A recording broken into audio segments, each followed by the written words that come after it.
नाचने वाली चिड़िया। सुंदरवन नाम के जंगल में टूनी नाम की चिड़िया अपने सौतेले बाप के साथ रहती थी। उसकी माँ चुनमुन की मौत कुछ साल पहले हो गई, जिसके बाद से टूनी अकेले ही हो गई थी। टूनी को डांस करने का बहुत शौक था, पर वह अपने पिता से छुप छुप कर डांस करती थी। जब वो कहीं चला जाता तो वो उसके पीछे से गाना चलाकर डांस करती थी। एक दिन वह कजरारे कजरारे गाने पर डांस कर रही थी कि तभी उसका सौतेला बाप कालू आ जाता है। अरे वाह टूनी बेटी, तू तो बहुत ही अच्छा डांस करती है। नहीं पापा, वो तो बस ऐसे ही नहीं, तू तो एक नंबर का डांस करती है। तू यहाँ क्यों डांस करती है? कहीं ऐसी जगह डांस कर जहाँ से तुझे पैसे मिल सके। नहीं पापा, मैं अपनी खुशी के लिए नाचती हूँ, पैसों के लिए नहीं। ठीक है, अब तक तो तू ऐसे ही नाच ली, पर अब से तू क्लब में डांस करेगी। मैं आज ही अपने दोस्त से बात कर लूँगा, कम से कम कुछ पैसे तो आएंगे इसी बहाने। कालू जाकर अपने दोस्त सोनू कबूतर से बात करता है। ठीक है, तो तू कल ले आना उस चिड़िया को, हमें तो ऐसे ही एक डांसर की जरूरत है। यह सब तो ठीक है, पर तू ये बता कितने पैसे देगा तू उसके नाच के? महीने के 50,000 रुपए ले लो। ठीक है, तो कल मैं उसे ले आऊँगा। अगले दिन कालू टूनी को क्लब में ले जाता है। क्लब में पहले से ही बहुत सारे लड़के बैठे हुए थे और टूनी को अजीब नजरों से देख रहे थे। टूनी ये देखकर घबरा जाती है और कहती है, पापा मैं यहाँ डांस नहीं कर पाऊंगी। यहाँ कितने सारे लड़के बैठे हुए हैं और कितनी अजीब तरीके से मुझे देख रहे हैं। चुप कर, अब तुझे यही डांस करना है और ज्यादा बहाने मत बना। मैं सब जानता हूँ तुझ जैसी चिड़िया को। चल नाच।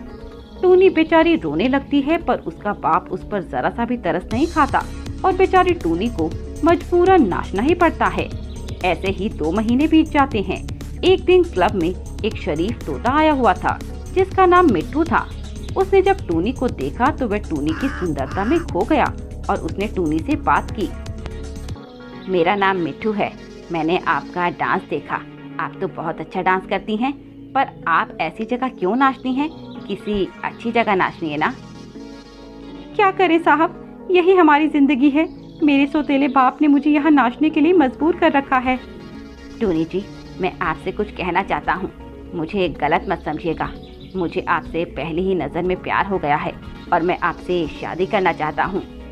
अरे साहब, क्यों हम नाचने वाली के साथ ऐसा मजाक कर रहे हो? भला मैं क्लब में नाचने वाली कैसे आपके साथ शादी कर सकती हूँ? और क्या आपके परिवार वाले मुझे स्वीकारेंगे? अगर तुम राजी हो तो मैं सभी को मना लूंगा, तुम चिंता मत करो। ठीक है, अगर आपके परिवार वाले मुझ नाचने वाली को अपना लेंगे तो मुझे क्या दिक्कत हो सकती है। मिट्टू घर जाकर अपने और टूनी की शादी के बारे में अपने माँ बाप से बात करता है। चिड़िया क्या करती है? उसके माँ बाप क्या करते हैं? टूनी एक क्लब में डांस करती है पापा, और उसके माँ बाप नहीं है, बस एक सौतेला बाप है। अरे पागल वागल तो नहीं हो गया तू? पता है क्या बात कर रहा है? हम कितने ऊंचे खानदान के, और तू एक नाचने वाली से शादी करना चाहता है? क्या हुआ माँ, अगर वो नाचने वाली है, क्या नाचने वाले पक्षी पक्षी नहीं होते? हाय राम, क्या हो गया है तुझे? क्या काला जादू कर दिया है उस नाचने वाली चुड़ैल ने तेरे ऊपर? माँ, मैंने बस तय कर लिया है, मैं शादी करूंगा तो टूनी से, वरना किसी से शादी नहीं करूंगा। मिट्टू ऐसा कहकर गुस्से से वहां से चला जाता है। वो रोड पर बेजान सा होकर चलने लगता है कि तभी एक तेज रफ्तार ट्रक उसे टक्कर मार देता है और वह घायल होकर वहीं पर गिर जाता है। तभी वहां से टूनी जा रही थी और जब वह मिट्टू को ऐसे पड़ा देखती है तो तुरंत उसे अस्पताल ले जाती है। उधर यह खबर मिलने पर मिट्टू के माँ बाप भी वहाँ आ जाते हैं। टोनी, अगर आप मिट्टू को लाने में 1 सेकंड की भी देरी कर देती तो हम मिट्टू को बचा नहीं पाते। आज वो आपकी वजह से जिंदा है। यह सुनकर मिट्टू की माँ टूनी से कहती है, तेरा बहुत बहुत शुक्रिया। अगर तू आज ना होती तो हमारा बेटा हमेशा हमेशा के लिए हम खो देते। मैं गलत थी कि तू मेरे बेटे के लिए सही नहीं है। तू ही मेरे बेटे के लिए सबसे सही है। मिट्टू के ठीक होते ही मैं तुम्हारी शादी करवा दूंगी। कुछ दिनों बाद मिट्टू पूरी तरह ठीक हो जाता है।